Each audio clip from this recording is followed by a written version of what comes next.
السلام عليكم ورحمة الله وبركاته. إن الحمد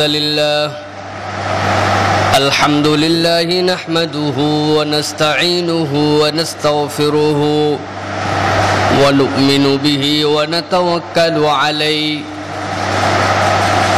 ونعوذ بالله من شرور أنفسنا ومن سيئات أعمالنا. من يهدي الله فلا مضل له ومن يضلله فلا هادي له. ونشهد أن لا إله إلا الله وحده لا شريك له. ونشهد أن سيدنا وحبيبنا وطبيب قلوبنا محمد أرسله بالحق بشيرا ونذيرا وداعيا إلى الله بإذنه وسراجا منيرا. فقد قال الله سبحانه وتعالى في كلامه المجيد وفي فرقان الحميد: أعوذ بالله من الشيطان الرجيم. بسم الله الرحمن الرحيم. اليوم أكملت لكم دينكم وأتممت عليكم نعمتي ورضيت لكم الإسلام دينا. وقال الله سبحانه وتعالى آمرا ومخبرا للمؤمنين والمؤمنات إلى يوم القيامة: إن الله وملائكته يصلون على النبي يا أيها الذين آمنوا صلوا عليه وسلموا تسليما. اللهم صل على محمد وعلى آل محمد كما صليت على إبراهيم وعلى آل إبراهيم إنك حميد مجيد. اللهم بارك على محمد وعلى آل محمد كما باركت على إبراهيم وعلى آل إبراهيم إنك حميد مجيد. আলহামদুলিল্লাহ, আল্লাহ রাব্বুল আলামিনের শুকরগুজার হচ্ছি যে আল্লাহ রাব্বুল আলামিন আমাদেরকে মুসলমানের ঘরের জন্মদান করিয়ে আল্লাহ রাব্বুল আলামিন উম্মতে মুহাম্মদী বানিয়ে এই দুনিয়াতে আল্লাহ রাব্বুল আলামিন সুস্থভাবে জীবনযাপন করার তৌফিক দান করলেন, সেজন্য বলে আলহামদুলিল্লাহ। অজস্র দরুদ এবং সালাম আকায়ে নামদার তাজদারে মদিনা সরকারে দো আলম হুজুর মুহাম্মদুর রাসূলুল্লাহ সকলে পড়ি সাল্লাল্লাহু আলাইহি ওয়াসাল্লামের প্রতি, যিনি আমাদেরকে শিখিয়েছেন সর্বোত্তমভাবে আল্লাহ রাব্বুল আলামিনের প্রশংসা কেমন করে করতে হয়, এবং যিনি আমাদেরকে আল্লাহ রাব্বুল আলামিনের দ্বীন এবং ইসলামকে আমাদের কাছে এনে কিয়ামত পর্যন্ত শরীয়তের যাবতীয় বিষয়াদি আমাদেরকে দেখিয়ে দিয়ে গিয়েছেন। প্রিয় ভাইয়েরা, আল্লাহ রাব্বুল আলামিন রাসূল মকবুল সাল্লাল্লাহু আলাইহি ওয়াসাল্লাম যখন বিদায় হজ করেন, বিদায় হজের পরে রাসূল সাল্লাল্লাহু আলাইহি ওয়াসাল্লাম যখন হজের কার্যাদি সম্পাদন করেছেন, করার পরে আল্লাহ রাব্বুল আলামিন তার রাসূলের প্রতি ওহী নাজিল করেছিলেন। একটা ওহী এসেছিল: ইযা জাআ নাসরুল্লাহি ওয়াল ফাত ওয়া রাআইতান নাস ইয়াদখুলুনা ফি দীনিল্লাহি আফওয়াজা। হে রাসূল, আপনি দেখবেন যখন আল্লাহর সাহায্য আপনার উপর চলে আসবে, তখন দেখতে পাবেন আপনি ঝাঁকে ঝাঁকে মানুষ দ্বীন এবং ইসলামের মধ্যে প্রবেশ করছে। এই কথাটা সত্য ছিল। নবী করিম সাল্লাল্লাহু আলাইহি ওয়াসাল্লাম যখন 10ম হিজরিতে মক্কা বিজয় করলেন। মক্কা বিজয়ের পরে যখন হজে আসলেন, এরপরে আরব উপদ্বীপের নাম বলা যাবে এরকম কোন কবিলা ছিল না উল্লেখযোগ্য যারা ইসলাম কবুল করে নাই। ঝাঁকে ঝাঁকে মানুষ দলবদ্ধভাবে ইসলামের জন্য নিবেদিত হতে শুরু করলো। এর প্রমাণস্বরূপ দেখা যায় মক্কা বিজয়ের আগে যেগুলো যুদ্ধ হয়েছে, মুসলমানরা নাম সর্বস্ব ছিল, বিপক্ষ শক্তি অনেক বেশি ছিল। বদরের যুদ্ধে মুসলমানরা নাম সর্বস্ব 313 জন, তার বিপক্ষে অনেক লোক। উহুদের যুদ্ধে মুসলমানরা নাম সর্বস্ব, বিপক্ষে অনেক মানুষ। খন্দকে মুসলমানরা নিজেদেরকে সেভ করার জন্য অল্প কিছু মানুষ পরিকল্পনা গ্রহণ করেছেন, কিন্তু ইসলামকে মিটিয়ে দেওয়ার জন্য অনেক মানুষ। কিন্তু ইসলাম যখন বিজিত হয়ে বিজয়ী লাভ করলো ফতে মক্কার পরে, এর পরের যুদ্ধতেই দেখা যাচ্ছে যে মুসলমানদের জন্য একটা শিক্ষাও ছিল সেখানে। মুসলমানদের সংখ্যা 40,000-এর উপরে, বিপক্ষের সংখ্যা কম। মুসলমানদের মনের মধ্যে এরকম মনে হলো যে এতদিন কম কম সৈন্য নিয়ে আমরা জিতে গেছি, আর আজকে আমাদের যত লোক, আজকে আমাদেরকে ঠেকায় কে?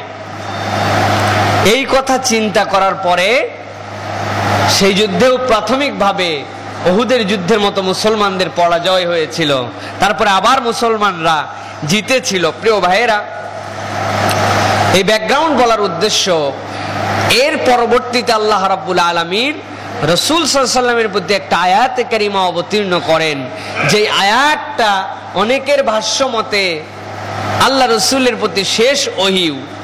অনেক ধরনের মতামত আছে, তার মধ্যে যে আল ইয়াউমা আকমালতু লাকুম দীনাকুম ওয়া আতমামতু আলাইকুম নি'মাতি ওয়া রাদিতু লাকুমুল ইসলাম দীনা। আল্লাহ বলছেন, হে রাসূল, আজকের দিনে আপনার প্রতি এই দিনকে, ইসলামকে আপনার জন্য আজকে পূর্ণাঙ্গ করে দেওয়া হলো। আকমালতু লাকুম দীনাকুম, আপনার যে দিন, আপনার যে ধর্ম, আপনার যে ইসলাম, এইটাকে আমি তামাম করে দিলাম। এর মধ্যে আর কোনো, এই শরীয়তের মধ্যে নতুন কোনো কিছু ঢুকাতে হবে না। ওয়া আতমামতু আলাইকুম নি'মাতি, আর আমার যত ধরনের নিয়ামত, অনুগ্রহ এই দিনকে দিলে যেটা দ্বারা পূর্ণাঙ্গ হবে, আমি রব্বুল আলামিন আপনার জন্য এইটাকেও পূর্ণাঙ্গ করে দিলাম।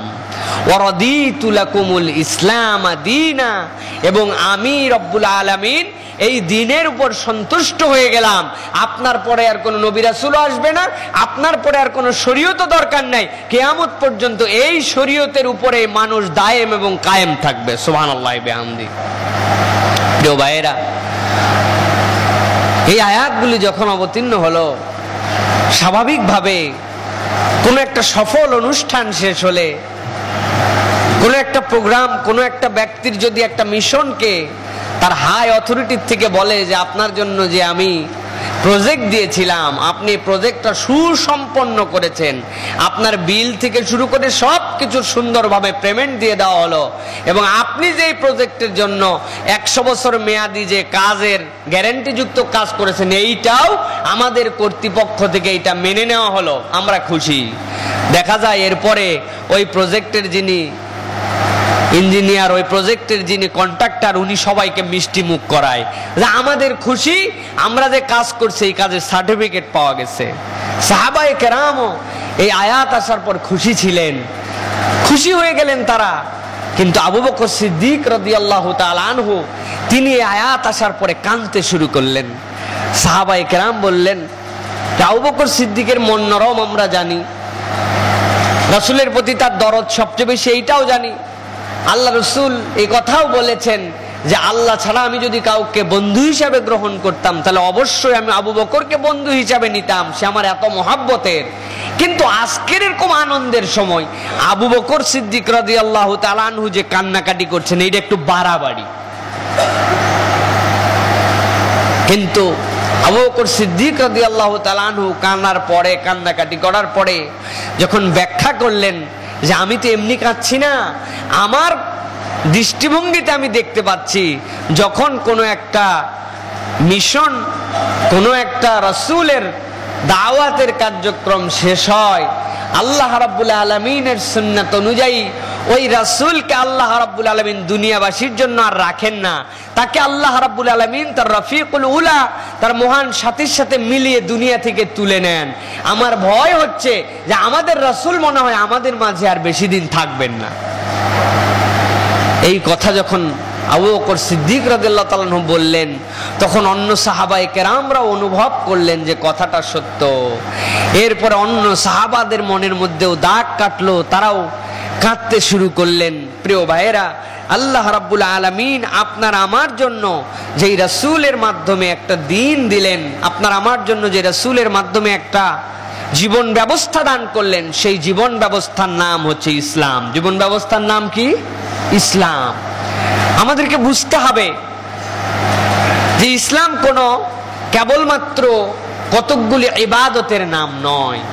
ইসলাম মানে এটা নয় যে আপনি শুধুমাত্র সালাত আদায় করলেন, আপনি শুধুমাত্র রমজানের রোজা পালন করলেন, এর দ্বারা আপনার ইসলাম পালন হয়ে গেল। এটা যদি আমরা ভাবি, তাহলে আল্লাহ রাব্বুল আলামিন যে বলেছেন যে এটা তোমাদের জন্য পূর্ণাঙ্গ জীবন ব্যবস্থা, সেখান থেকে তাহলে আমরা অস্বীকারী হব। আমি অনেকবার আপনাদের কাছে একটা বিষয় বারবার বুঝিয়ে দেওয়ার চেষ্টা করেছি, সেটা হচ্ছে যে আমাদের পার্ট দুইটা। একটা হচ্ছে আমাদের ঈমান আকীদার সাথে জড়িত, আরকানুল ঈমান আছে কতকগুলি, যে ঈমানের আরকানের মধ্যে আকীদাটা আমাদের সাথে জড়িত। অনেকবার আপনাদের কাছে আমি বলেছি যে আমাদেরকে এটা বিশ্বাস রাখতে হবে, একটা মানুষ 5 ওয়াক্ত সালাতের মধ্যে 3 ওয়াক্ত আদায় করে না, 2 ওয়াক্ত আদায় করে, কিন্তু সেই ব্যক্তিকে এইটা বিশ্বাস করে যে তার জন্য এই 3 ওয়াক্ত সালাতই ফরজ, বাকি 2 ওয়াক্ত তার জন্য ফরজ না, না পড়লে কিছুই হবে না। এইটা যদি কোনো ব্যক্তি বিশ্বাস করে, তাহলে ইসলামের ফিকহ অনুযায়ী নিশ্চিত এইটা আপনাকে বিশ্বাস করতে হবে সে ঈমানের থেকে খারেজ হয়ে গেছে, তার ঈমান নাই। কিন্তু আপনি যদি এইটা বিশ্বাস করেন যে অবশ্যই আমার জন্য আল্লাহর পক্ষ থেকে প্রত্যেক বালেগ বালেগা, নর নারী, সুস্থ আকেল প্রত্যেক মানুষের জন্য, জ্ঞানবানের জন্য নির্ধারিত বয়স হওয়ার সাথে সাথে 5 ওয়াক্ত সালাত তার জন্য ফরজ, কিন্তু কোনো একটা ব্যক্তি 2 ওয়াক্ত সালাত আদায় করে না, কিন্তু অস্বীকার করে না যে তার জন্য 2 ওয়াক্ত ফরজই না, অস্বীকার করে না, তাহলে শরীয়তের পরিভাষায় অনেক ধরনের ফিকহি পরিভাষা আছে, তার মধ্যে সে ফাসেক হবে, ফুজ্জার হবে, সে কবিরা গুনাহগার হবে, কিন্তু সে বেঈমান হয়ে যাবে না একবারে, কারণ সে সালাতকে অস্বীকার করে নাই। ওই রকম ভাবে আল্লাহ রাব্বুল আলামিন আপনার আমার জন্য দ্বীনের ব্যবস্থা হিসাবে ইসলামকে পূর্ণাঙ্গ দ্বীন হিসাবে দিয়েছেন। এটা কেবলমাত্র সালাত আদায় আর রোজা আদায়ের মধ্যে সীমাবদ্ধ নয়। আপনার আমার জীবনের শুরু থেকে শেষ পর্যন্ত যত কিছু আছে আপনার আমার এই দ্বীনের মধ্যে আল্লাহ রাব্বুল আলামিন দান করেছেন, এইটা বিশ্বাস করার নাম হচ্ছে ইসলামকে বিশ্বাস করা। প্রিয় ভাইয়েরা, এখান থেকে আমরা পিছিয়ে গেছি। আমরা এই বিশ্বাসের সাথে প্রকৃতার্থে আমরা অনেক ক্ষেত্রে আমরা মেনে নিতে পারি না আমাদের বিশ্বাসের সাথে, কারণ ইসলামের নাম যদি খালি বিশ্বাস হতো তাহলে ঈমানের সংজ্ঞা ভিন্ন হতো।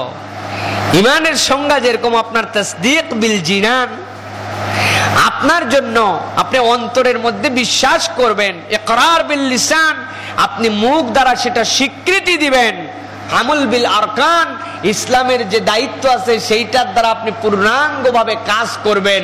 এইটা যদি আপনি না করেন তাহলে আপনার ঈমানের পূর্ণ সংজ্ঞা হলো না। রাসূল সাল্লাল্লাহু আলাইহি ওয়াসাল্লামের সময় যারা মুনাফিক ছিল, মুনাফিকদের কপালের মধ্যে লেখা থাকতো যে এ মুসলমান না, এ মুনাফিক। বিষয়টা কি এরকম ভাই? মুনাফিকদের কপালে লেখা থাকতো যে এটা মুনাফিক। অথবা মুনাফিক চিনা যাবে কেমন করে? যদি রাস্তা দিয়ে হেঁটে যায়, কঠিন দুর্গন্ধ তার গা দিয়ে বেরোবে, কি বলেন, শার্ট প্যান্ট পরে পরে যাবে, আর যারা মুসলমান তারা জামা পাঞ্জাবি পরে, এরকম বিষয় না। মুনাফিকের কোন গায়ের মধ্যে বেশভূষার মধ্যে চিহ্ন ছিল না, বরং মুনাফিকদের চেহারা আরো বেশি লুকিং এ প্রকৃত মুসলমানের মতো ছিল। নামাজ আল্লাহ রসুলের কাছে এসে এসেও পড়তো মসজিদে নববীতে, পরবর্তীর দিকে আসতো না, কিন্তু আল্লাহ রসুলের কাছে আসতো। ইসলামের মুসলমানরা যেই কালেমা পড়ে সেই কালেমা তারা সবার আগে স্বীকৃতি দিত, আশহাদু আল্লা ইলাহা ইল্লাল্লাহ ওয়া আন্না মুহাম্মাদার রাসূলুল্লাহ, রাসূলুল্লাহ এটা বলতো তারা সবার আগে, মুখেও বলতো কাজেও করত। কিন্তু আল্লাহ তারপরেও বলতেছেন ইন্নাল মুনাফিকিনা ফিদ দারকিল আসফালি মিনান নার, নিশ্চয় মুনাফিকরা জাহান্নামে সবার নিচে থাকবে, জাহান্নামের যত গ্রেড থাকবে তার সবচেয়ে নিচে মুনাফিকরা থাকবে। মুশরিকরাও তাদের থেকে স্ট্যান্ডার্ড গ্রেডে থাকবে, কম আযাবে থাকবে। তাহলে মুনাফিকদের নামাজ পড়লো, মুখে স্বীকার করলো, তাদের সমস্যা কোথায়? তাদের সমস্যা হচ্ছে তাসদীক বিল জিনান ছিল না, তারা অন্তর দিয়ে বিশ্বাস করত না, মনের মধ্যে বিশ্বাস করত না যে ইসলাম একমাত্র সত্য ধর্ম, রাসূল একমাত্র শেষ রাসূল, মুহাম্মাদুর রাসূলুল্লাহ খাতামুন নবিয়্যিন, এইটা তারা বিশ্বাস করত না। কাজ করত, মুখে বলতো, কিন্তু তারা মুনাফিক। এখন এইটা যদি মুনাফিকই হয়, উল্টাটা কি হবে ভাই? আপনি খুব বিশ্বাস করেন আমানতু বিল্লাহি ওয়া মালাইকাতিহি ওয়া কুতুবিহি ওয়া রুসুলিহি, আল্লাহ বিশ্বাস করি, রসুল বিশ্বাস করি, কিতাব বিশ্বাস করি, ওয়াল বাসি বাদাল্লাহিল মাউত বিশ্বাস করি, খাইরিহি ওয়া শাররিহি বিয়াদিহি এইটা বিশ্বাস করি, সব বিশ্বাস করি আমি, কিন্তু আমার কোনো কাজের দ্বারা এর কোনো প্রমাণ নাই, ইমপ্লিমেন্টেশন নাই, এর কোনো, আমি কোনো কাজ করি না। তাহলে আব্দুল্লাহ ইবনে উবাই নামাজ পড়তো, মুখে স্বীকার করত, মনে বিশ্বাস করত না। আর আপনার আমার মুনাফিকি হচ্ছে মনে বিশ্বাস করি, মুখেও স্বীকার করি, কাজ করি না। তাহলে আমিও এক ধরনের মুনাফিক। প্রিয় ভাইয়েরা, কি জন্য এটা বলছি? নিফাকের পর্যায়টা বুঝতে হবে আমাদেরকে। আপনি স্বীকৃতি দিচ্ছেন যে আল কোরআন সত্য, আমানতু বিল্লাহ ওয়া মালাইকাতিহি ওয়া কুতুবিহি, খালি কোরআন না, যাবতীয় কিতাব, যতগুলি কিতাব আল্লাহ আসমান থেকে অবতীর্ণ করেছেন, আমি নাম জানি বা না জানি, বিশ্বাস করেছি যে ওইগুলো সত্য। তো ওই কিতাবের মধ্যে আমাদের কোরআন আছে না নাই? আছে না? ওই কোরআন আছে না এই কিতাবের মধ্যে? আমরা তো বলি নাই আমানতু বিল্লাহি ওয়া মালাইকাতিহি ওয়া কুরআনিহি, বলি নাই আমরা, ওয়া কুতুবিহি, আল্লাহর কিতাব। সেই কিতাবের মধ্যে আল্লাহ রাব্বুল আলামিন বলছেন আল ইয়াউমা আকমালতু লাকুম দীনাকুম ওয়া আতমামতু আলাইকুম নি'মাতি, আমি ওই কিতাবের মধ্যে তোমাদের জন্য জানাচ্ছি যে আমি তোমাদের জন্য ইসলামকে পূর্ণাঙ্গ করে দিলাম। কোন কিতাবের ভাষ্য এটা? কোরআনের। কোন কিতাবের? কোরআনের। তাহলে আপনি মানলেন আল্লাহর পক্ষ থেকে এইটা কিতাব, আল্লাহর পক্ষ থেকে এইটা কালাম, এইটা আল্লাহর পক্ষ থেকে পূর্ণাঙ্গ ব্যবস্থা। আবার বললেন কিতাবের প্রতি ঈমান আনি, কিন্তু বাহ্যিক কাজে যখন যাচ্ছি মুখের স্বীকৃতি আছে, মনের বিশ্বাস আছে, আমলের মধ্যে আমার তার কোনো প্রমাণ নাই। তাহলে আমার নামও পক্ষান্তরে মুনাফিক। প্রিয় ভাইয়েরা, এটার আরেকটা সংজ্ঞা রাসূল সাল্লাল্লাহু আলাইহি ওয়াসাল্লাম হাদিসের মধ্যে দিয়েছেন। আল্লাহ রাসূল বলছেন আলামাতুল মুনাফিকি সালাসা, মুনাফিকের আলামত হচ্ছে যেইগুলা বাহ্যগত চিহ্ন, অনেক ধরনের আরো বর্ণনা আছে, তিনটা। তার মধ্যে একটা হচ্ছে ইদা ওয়াদা আখলাফা, যখন সে ওয়াদা করবে তখন সে খিলাফ করবে। কি করবে? ইদা ওয়াদা আখলাফা, যখন সে কারোর সাথে ওয়াদা করবে সে সেটার খেলাফ করবে। এটা তার গায়ের মধ্যে বাঁধবে না। একজনের সাথে দেখা হলো, বলে দিলে হ্যাঁ তুই থাকিস, আমি 4টার সময় ওই জায়গায় চলে আসব। তার কাছে এটা তেমন কোনো ডিমান্ড করে না, সে বলার সময় নিয়ত করে বলছে যে আসলে তো আসবো না, এখন বলতে হবে তাই বললাম। খেয়াল করে দেখেন, আমাদের মধ্যে এই ধরনের কমন কথা, বাচ্চা বাড়ির থেকে আপনার সাথে ডিস্টার্ব করছে, বাবা তুমি থাকো, আসার সময় তোমার জন্য সুন্দর সুন্দর মিষ্টি নিয়ে আসবো। জানে যে আমি আসলে মিষ্টি নিয়ে আসবো না, বাচ্চা ভুলানোর জন্য এই কথা বলে গেলাম। ইজা ওয়াদা আখলাফা, রাসূল সাল্লাল্লাহু আলাইহি ওয়াসাল্লাম বলছেন যে তোমরা তোমাদের বাচ্চার সাথেও যখন কোন ধরনের বাচ্চা ভুলানোর জন্য কথা বলবে, ওই কথার মধ্যেও যেন তোমাদের মিথ্যা না ঢোকে। প্রিয় ভাইরা, আমরা ওয়াদা করতেছি, ইচ্ছা মতো খেলাফ করতেছি। এইটা এই প্র্যাকটিক্যাল লাইফের দৃষ্টিভঙ্গিতে বোঝানোর জন্য এই কথা, এখনকার জন্য বলি নাই। এটা এই জন্য বললাম, আপনি কি ওয়াদা করলেন আল্লাহর সাথে? আল্লাহর সাথে আপনি ওয়াদা করলেন, রব্বুল আলামিন আমি তোমাকে সাক্ষ্য দিচ্ছি, আশহাদু আল্লাহ ইলাহা ইল্লাল্লাহ, আমি সাক্ষ্য দিচ্ছি তুমি ছাড়া কোনো ইলাহা নাই, মাবুদ নাই, ওয়া আন্না মুহাম্মাদুর রাসূলুল্লাহ, আমি আরো সাক্ষ্য দিচ্ছি মুহাম্মদ সাল্লাল্লাহু আলাইহি ওয়াসাল্লাম আল্লাহর রাসূল। আপনি সাক্ষ্য দিলেন আল্লাহ, সাক্ষ্য দিলেন রাসূল, মুহাম্মদ সাল্লাল্লাহু আলাইহি ওয়াসাল্লাম আল্লাহর রাসূল। আপনি সাক্ষ্য দিচ্ছেন আল্লাহ রাব্বুল আলামিন আপনার ইলাহ।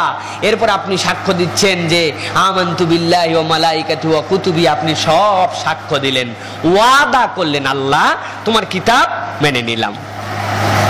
কিন্তু আপনি দেখেন মুনাফিক আমরা কেমন করে হচ্ছি। তাহলে আমরা যখন আমাদের প্র্যাকটিক্যাল জীবনে আসছি, তখন আমরা মনে করতেছি আসলে ইসলাম তো এখানের জন্য ফিট না, ইসলাম এখানকার জন্য লাগে না।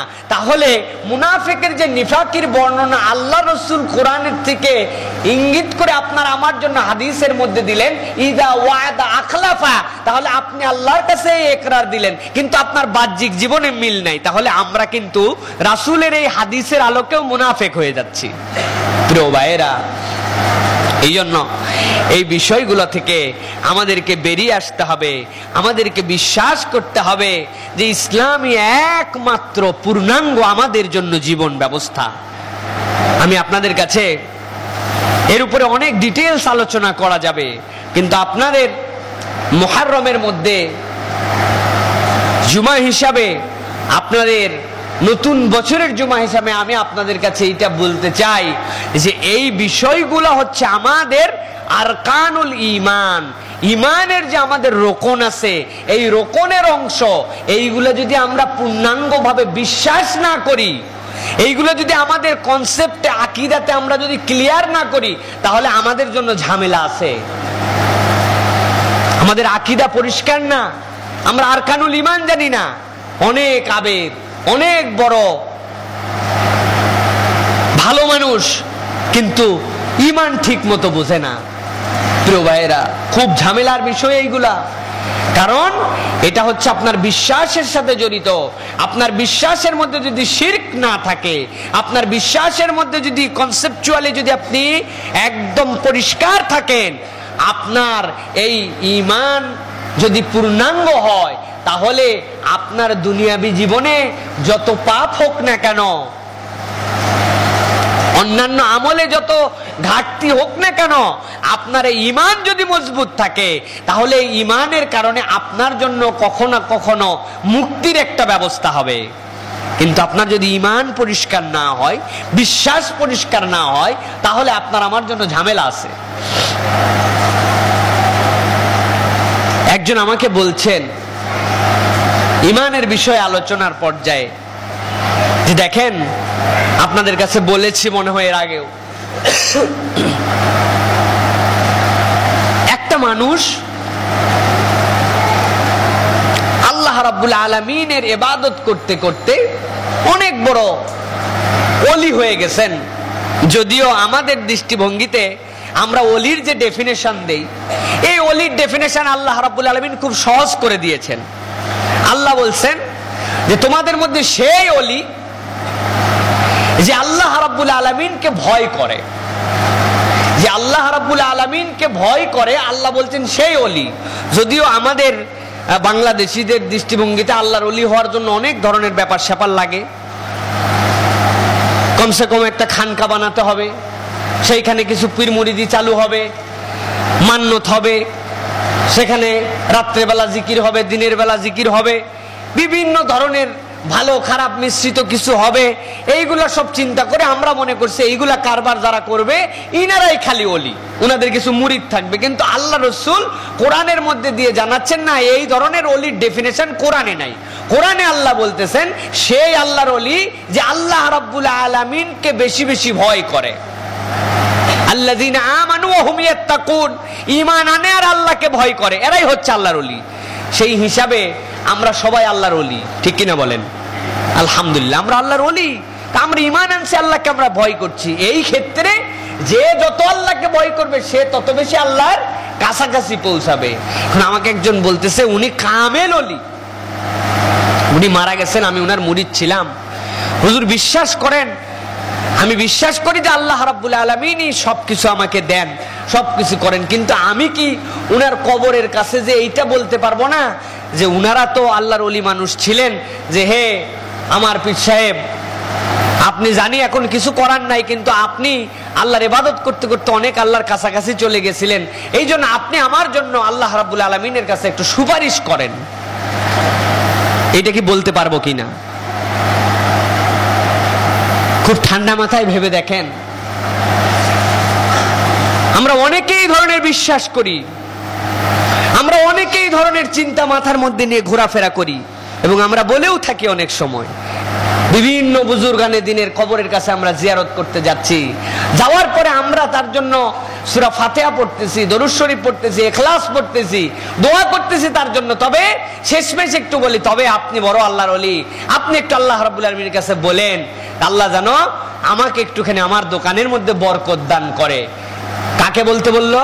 আল্লাহর ওলিকে। কার কাছে? আল্লাহর কাছে। উনার কাছেও চাই না, আল্লাহর ওলি আপনি আমাকে একটু দোকানে বরকত দিয়েন, জীবনেও কেউ বলে না, বরং বলে হে আল্লাহর ওলি বুজুর্গানে দিন, আপনি এত বড় আল্লাহর ওলি মকবুল ওলি গোলাপ শাহ, আপনি বাবা শাহ আলী, আপনি এখানে শুয়ে আছেন, আপনি একটু আল্লাহর কাছে একটু বলেন আমার দোকানে যেন একটু বরকত হয়, আমার ছেলেটা যেন একটু চান্স পায়, একটা ভালো চাকরি জানি হয়।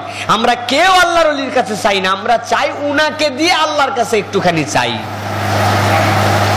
ভালো করে বুঝেন প্রিয় ভাইয়েরা, এইটাই হচ্ছে ঈমান হানির জায়গা। এই জায়গাতে আমাদের ঈমান হারায় যায়। আমি অসংখ্যবার বলেছি, আবু জেহেলের কথা বলেছি, আবু লাহাবের কথা বলেছি। আল্লাহ রাব্বুল আলামিন তার রাসূলকে দিয়ে পাঠিয়েছেন। আপনি প্রশ্ন করেন আবু জেহেলের কাছে যে এই আসমান বানাইছে কে জিজ্ঞাসা করতে পাঠান। আল্লাহ রাব্বুল আলামিন রাসূলকে পাঠাইছেন ঈমান শিক্ষার জন্য। কোরআনে সেইগুলা বারবার আয়াত আসছে। আল্লাহ রাসূল যে জিজ্ঞাসা করছেন আবু জেহেলকে যে বলো তো এই আসমান কে বানাইছে? মান খালাকাস সামাওয়াতি ওয়াল আরদ। ঈমান বুঝেন প্রিয় ভাইরা, ঈমান বুঝেন। আবু জেহেল কি উত্তর দিয়েছেন? আবু জেহেল উত্তর দিয়েছে আল্লাহর রাসূলকে অবশ্যই এই আসমান এবং জমিনের স্রষ্টা আল্লাহ। আল্লাহ কোরআনে বলছেন লা ইয়াকুলান্নাল্লাহ। অবশ্যই ওই আবু জেহেলের কাছে যে জিজ্ঞাসা করলো জীবনেও বলবে না লাত বানাইছে আসমান, মানাত বানাইছে আসমান, বলবে না। ও বলবে অবশ্যই আল্লাহ। আল্লাহ বলছেন ঠিক আছে, শুনছেন তো হে রাসূল আপনি? হ্যাঁ শুনেছি, আবার যান। কি বিষয়ে জিজ্ঞাসা করার জন্য? আবু জেহেলের কাছে যে জিজ্ঞাসা করেন জীবন দেয় কে, মৃত্যু দেয় কে? আল্লাহ রাসূল জিজ্ঞাসা করেছেন, জানতেন তো রাসূল সাল্লাল্লাহু আলাইহি ওয়াসাল্লাম। তারপর আল্লাহ কিয়ামত পর্যন্ত যেহেতু আকমালতু লাকুম দীনাকুম, এইটাই তোমাদের দিন, আর কোন রাসূল তোমাদের কাছে আসবেন না, দরকার পড়বে না, এই কিতাবই তোমাদের কিতাব, এই ইসলামই তোমাদের ধর্ম, আর লাগবে না। এই জন্য আল্লাহ কোরআনে কোট করে দিয়েছেন, যান জিজ্ঞাসা করেন কে জীবন দেয়, কে মৃত্যু দেয়। আল্লাহ কোরআনের মধ্যে বলছেন লা ইয়াকুলান্নাল্লাহ। ওই আবু জেহেল, আবু লাহাব, উতবা, শাইবা, ইসলামের সবচেয়ে বড় দুশমন, যারা আপনাকে রাসূল হিসেবে মানে না, তারা বলবে জীবন দেয় আল্লাহ, মৃত্যু দেয় আল্লাহ। আশ্চর্য কথা, জীবন দেয় আল্লাহ, মৃত্যু দেয় আল্লাহ, আসমান বানাইছে আল্লাহ, জমিন বানাইছে আল্লাহ। আপনি আমি কি বিশ্বাস করি ভাই? এটা বিশ্বাস করি না? কারা কারা এটা বিশ্বাস করেন না? হাত উঁচু করেন। করেন না আপনারা বিশ্বাস? তাহলে হাত তুলতেছেন কেন? বিশ্বাস যারা করেন না তারা হাত তোলেন। সবাই বিশ্বাস করেন আপনারা। আবু জেহেল এটা বিশ্বাস করতো, আজকের থেকে বিশ্বাস ঘুরান। আবু জেহেল এইগুলা বিশ্বাস করে কাফের। আল্লাহ বলছেন ওয়া হুম মুশরিকুন। এই বিশ্বাস করার পরেও সে কাফের। আল্লাহ বলছেন আপনি আমি পার্থক্য কোথায়? কি ঈমান নিয়ে ঘোরাফেরা করতেছি আমরা? প্রিয় ভাইরা, ঈমান মজবুত করতে হবে। আল্লাহ বলতেছেন এবার একটু যান, যে জিজ্ঞাসা করেন আসমান বানাইছে আল্লাহ, জমিন বানায় আল্লাহ, আসমান থেকে বৃষ্টি দেয় আল্লাহ, জমিন থেকে ফসল ফলায় আল্লাহ, জীবন দেয় আল্লাহ, মারে আল্লাহ, তাহলে তোমরা ওই লাত উজ্জা মানাত হবল ওদের কাছে কেন যাও? ওরা বলছে মুহাম্মদ তুমি ভুলের মধ্যে আসো, তুমি ভুলের মধ্যে আসো। লাত উজ্জা মানাত আসমান জমিন বানায় না, জীবন মৃত্যু কিছু দেয় না। তবে মুহাম্মদ তোমার ভুলটা হচ্ছে ওই জায়গায়, তুমি জানো এই লাত আল্লাহর অমুক ফেরেশতার প্রতিকৃতি, এই মানাত আল্লাহর অমুক ফেরেশতার প্রতিকৃতি, এখানে ইব্রাহিমের মূর্তি আছে, আজরের মূর্তি আছে, জিবরাইলের মূর্তি আছে। এইগুলো আল্লাহর অসংখ্য প্রিয় প্রিয় মানুষ ছিল, যে ইব্রাহিম এত প্রিয় ছিল যে আগুনে ফেলার পরেও আগুন তাকে গ্রাস করতে পারে নাই। যে জিবরাইল এমন আসমান থেকে সে সকল পূর্ববর্তী মানুষদের কাছে আল্লাহর প্রিয়। এই যে এই ফেরেশতা আমরা মনে করি এই যে মানাত, এইটা হচ্ছে আল্লাহর হচ্ছে মেয়ের প্রতিকৃতি, এইগুলো সব আল্লাহর কাছাকাছি। ওদের কাছে আমরা এই জন্য বলি, তুমি তো বুঝো না এমপি সাহেবের কাছে ডাইরেক্ট যাওয়া যায় না। এমপি সাহেবের একটা চামচা থাকে আর এলাকার একটা হেল্পার থাকে, ওর সাথে খুব খাতির রাখে, অন্য কাউরে চা খাইতে চাইলেও খাওয়ায় না, আর ওরে ডাইকে জোর করে এক কাপের পরে আরেক কাপ খাওয়ায়। কি জন্য? এমপি সাহেবের কাছের লোক, আমার সামনে একটা নিয়োগ দরকার, ইনার মাধ্যমে এমপিরে বললে এমপি কাছে রিকমেন্ডেশন দিবে যে এটা আমাদের এলাকার লোক, আমাদের পার্টির লোক, আমাদের পছন্দের লোক। এমপি সাহেব বলবে তুই যখন বলছিস কথা ঠিক আছে, কাজ তাড়াতাড়ি হবে কিনা বলেন? মুহাম্মদুর রাসূলুল্লাহকে ওরা বুঝাচ্ছে এই লাত উজ্জা মানাত হবলের কাছে আমরা এই জন্য বলি এরা আল্লাহর মকবুল, আল্লাহর প্রিয়, এদের মাধ্যমে আল্লাহর কাছে বলি যে ও লাত, ও মানাত, ও উজ্জা, তোরা তো আল্লাহর অনেক প্রিয় মানুষ, প্রিয় তোদের প্রতিকৃতি রাখছি, তোরা একটু আল্লাহর কাছে বল আমার মেয়ের বিয়েটা যেন একটু তাড়াতাড়ি হয়ে যায়, তোরা একটু আল্লাহর কাছে বল অমুক পাহাড়ের মধ্যে আমি একটুখানি গাছ লাগাইছি, এই ফসলটা যেন ভালো হয়। হবলের কাছে যায় বলে হবল আমার ব্যবসার কাফেলা সিরিয়ায় পাঠালাম, তুই আল্লাহর প্রিয়, তুই কিচ্ছু দিতে পারিস না কিন্তু আল্লাহর মকবুল, তুই একটুখানি আল্লাহর কাছে আমার হয়ে চেয়ে দে, তাহলে আমার জন্য ব্যবসার সফরটা ভালো হবে। পরপর 9টা মেয়ে হয়েছে আমার, একটা ছেলে সন্তান দরকার আমার। ও উজ্জা তুই আল্লাহর প্রিয়, তুই একটু আল্লাহর কাছে বল ইব্রাহিমের মূর্তি, ইব্রাহিম তুমি তো অনেক বৃদ্ধ বয়সে ইসমাইলকে পাইছিলে, আল্লাহ তোমারে কত না ভালোবাসে, তোমার কিচ্ছু করার নাই ইব্রাহিম, তুমি একটু তোমার আল্লাহর কাছে বলে দাও আমার জানি 10 নম্বর বারে যে একটা ছেলে হয়।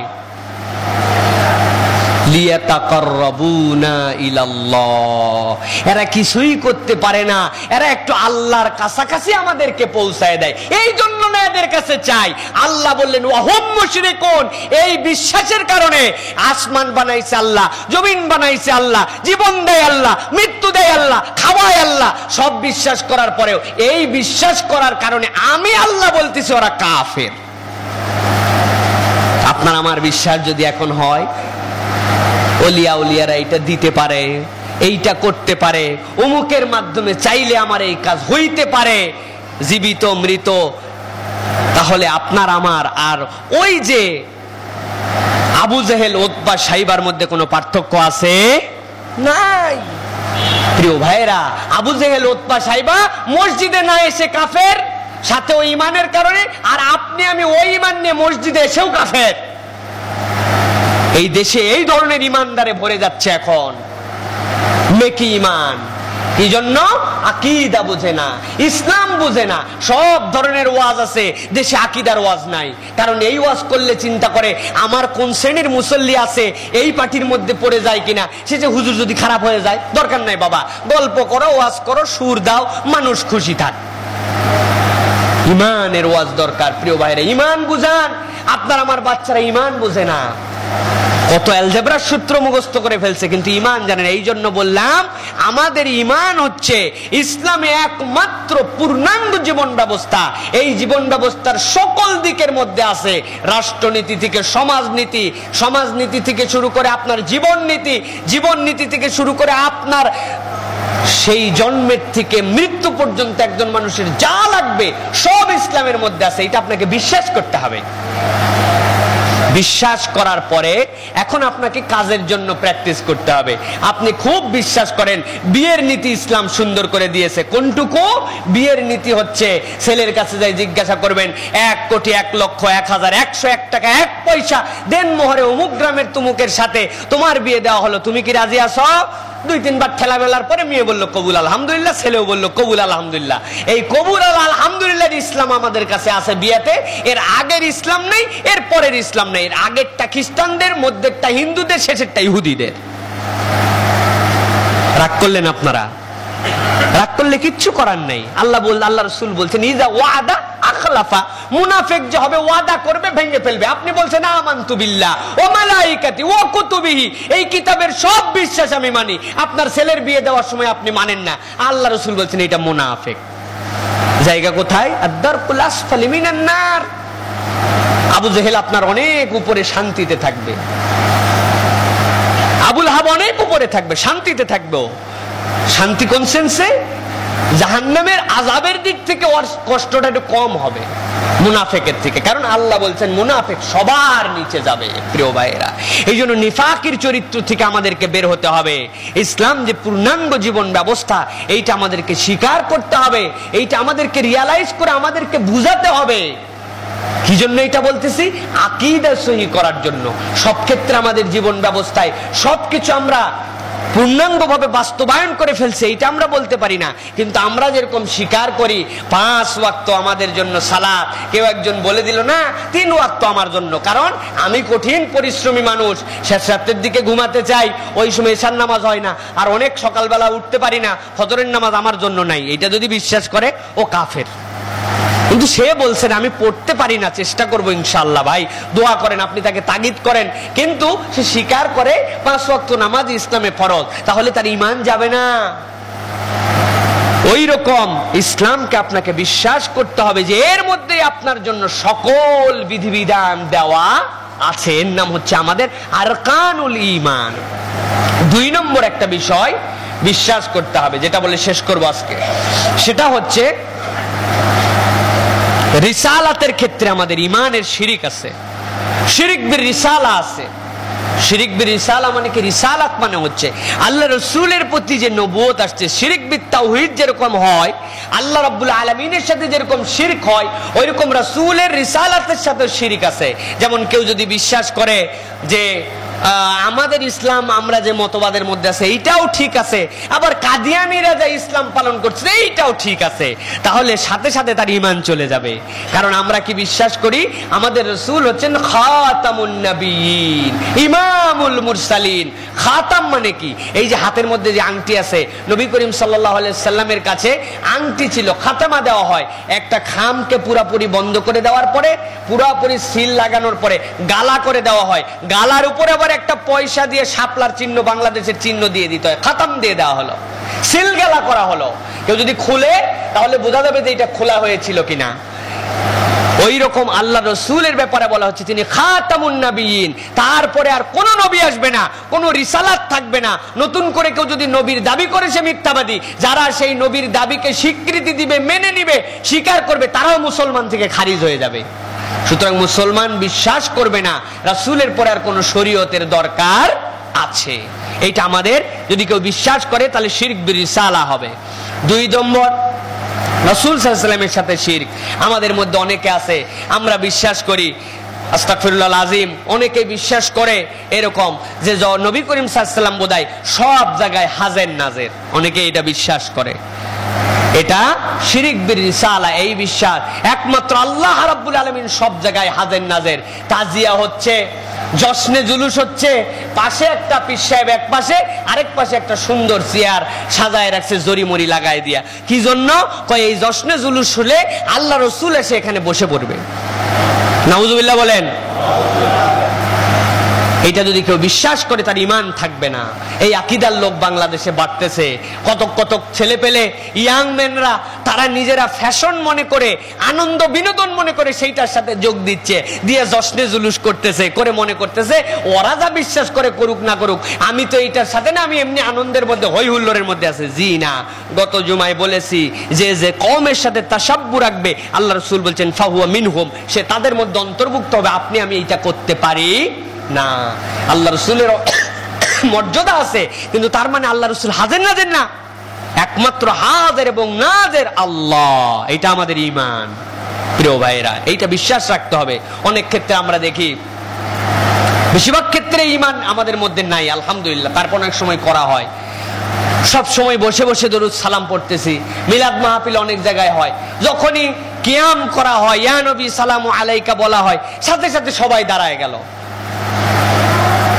যদি যারা কিয়াম করতেছেন করেন, জায়েজ সুন্নাত না, কিন্তু জেনে রাখেন কিয়াম করার ক্ষেত্রে যদি এইটা মনে করেন যে আমি এই জন্য দাঁড়ালাম, ইয়া নবী সালামু আলাইকা বলতেছি, আল্লাহর রাসূল এখন এই মজলিসে হাজির হয়ে যাবেন, তিনি নবী আসতেছেন, আমি কত বড় বেয়াদব উম্মত বসে বসে তার প্রতি সালাম দিবে, এই জন্য আমি দাঁড়ায় গেলাম, তাহলে আপনার ঈমানের মধ্যে ঝামেলা আছে।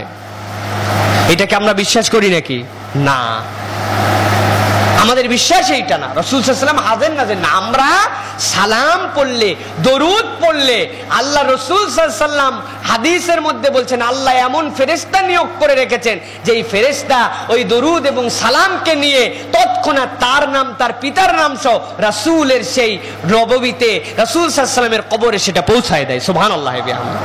প্রিয় ভাইরা, এই যে আমরা মোবাইলে কথা বলি, এখান থেকে কথা বললাম, মুসলিম বাজার অঞ্চলের মধ্যে একটা টাওয়ার লাগানো আছে ফোনের, আমি কল করলাম, টাওয়ারে নক করলো, টাওয়ার থেকে যার কাছে যাবে সেখানে সেন্ড করে দিল।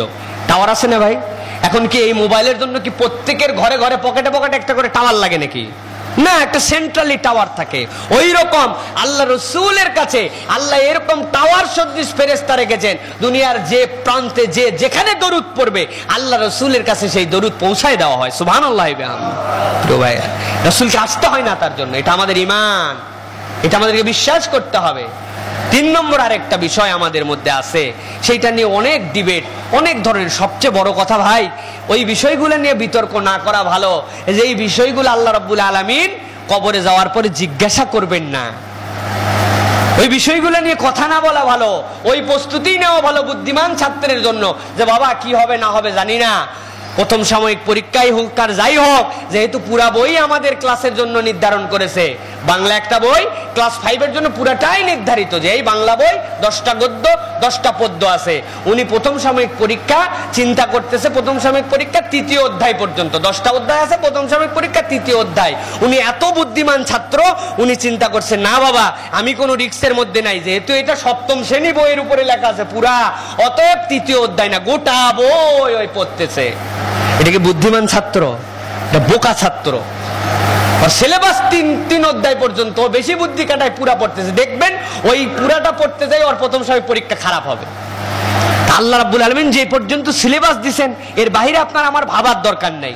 রাসূল সাল্লাল্লাহু আলাইহি ওয়াসাল্লাম মাটির তৈরি নূরের তৈরি, এই নিয়ে এক মহা ডিবেট, বিরাট বিতর্ক। আল্লাহ কবরে যাওয়ার পর জিজ্ঞাসা করবে, হুজুর এদিকে আসো, প্রশ্ন 3টা উত্তর ঠিকই দিছে, এখন বলো আল্লাহর নবী নূরের তৈরি না মাটির তৈরি?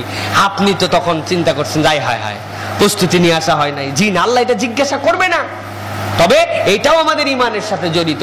আল্লাহ রাসূল সাল্লাল্লাহু আলাইহি ওয়াসাল্লামকে আল্লাহ বলেছেন কুল ইন্নামা আনা বাশারুম মিসলুকুম, হে রাসূল আপনি ঘোষণা দেন আমি কোন রকম নূরের তৈরি না। নূর দিয়ে কোনো সময় মর্যাদা বাড়ে না, নূরের তৈরি হলে মর্যাদা বাড়ে না। একটা নূরের তৈরি ফেরেশতাকে আল্লাহ পৃথিবীর মানুষের জন্য নবী করে পাঠান নাই, সুবহানাল্লাহি বিহামদিহি, কিন্তু এই মানুষের মধ্যে থেকে আল্লাহ লক্ষ লক্ষ পয়গম্বর করে পাঠাইছেন। আল্লাহু আকবার। নূরের তৈরি জিবরাইল ছিলেন না? আল্লাহ রাসূলের সাথে মেরাজে যাচ্ছিলেন না? যাওয়ার পরে সিদরাতুল মুনতাহার আগে জিবরাইল আমিন বললেন, ইয়া রাসূলুল্লাহ, সব পাওয়ার আমার শেষ, এখন আপনি যান। বলে, আমি একাই যাব? বলে, হ্যাঁ ইয়া রাসূলুল্লাহ, আপনি এখান থেকে একাই যাবেন। উনি তো নূরের তৈরি। আল্লাহ রাসূল বলতেছেন, জিবরাইল আমিনকে নিজের স্বকৃতিতে আল্লাহ রাসূল দেখেছেন 2 বার। আল্লাহ রাসূল বলছেন, ওই আকৃতি যেইটা, ওইটা দেখলে দুনিয়ার মানুষ হার্ট ফেল করে মারা যাবে, এইরকম তার আকৃতি ছিল। কিন্তু আল্লাহ রাসূল তো ছোটখাটো, হাদিস অনুযায়ী বোঝা যায় 5 ফিট 10 কি 11 ইঞ্চি নবীজির হাইট ছিল, কাঁধটা চওড়া ছিল, পেশানিটা উঁচু ছিল, চেহারা মোবারক উজ্জ্বল ছিল, ছোটখাটো, আবার একদম বেটেও না লম্বাও না, একটা সুন্দর আকৃতির মানুষ ছিলেন। ওজন হিসাব করলে রাসূল সাল্লাল্লাহু আলাইহি ওয়াসাল্লামের 60-65 কেজির বেশি রাসূল সাল্লাল্লাহু আলাইহি ওয়াসাল্লামের হয়তো ওজন ছিল না। হাদিসগুলা শামাইলগুলা পড়লে বোঝা যায় সেই মানুষটা জিবরাইল আমিনের মতো এত আসমান জমিন বিস্তৃত নূরের পরে ভরা। তাকে বললেন আপনি থেকে যান, আল্লাহ বললেন আপনি চলে আসেন আরশে আজিমে। সুবহানাল্লাহ বলবেন না? কার দাম বেশি?